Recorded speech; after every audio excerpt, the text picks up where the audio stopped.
সিরাত কেন জানা জরুরি? আল্লাহ তাআলা মানুষকে কেবল সৃষ্টি করেই ছেড়ে দেননি, বরং সঠিক পথে পরিচালিত করার জন্য তিনি মানবজাতির প্রতি বিশেষ অনুগ্রহ হিসেবে নবী ও রাসূল প্রেরণ করেছেন।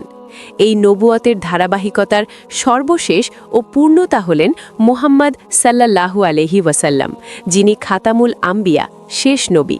তার জীবন ও কর্মধারা, কথা ও আচরণ, দাওয়াত ও সংগ্রাম, এই সব কিছুর সমষ্টিই হল সিরাতুন নবী সাল্লাল্লাহু আলাইহি ওয়াসাল্লাম। সিরাত জানা মানে শুধু ইতিহাস জানা নয়, বরং আল্লাহর নির্দেশিত জীবন পথকে বাস্তবে চিনে নেওয়া। কুরআন বোঝার জন্য সিরাত অপরিহার্য। কুরআন মাজিদ ইসলামের প্রধান উৎস, কিন্তু কুরআনের বহু আয়াত নির্দিষ্ট সময়, স্থান ও ঘটনার প্রেক্ষাপটে নাজিল হয়েছে, যেগুলো সরাসরি নবীজির জীবনের সাথে সম্পৃক্ত। সিরাত না জানলে এই আয়াত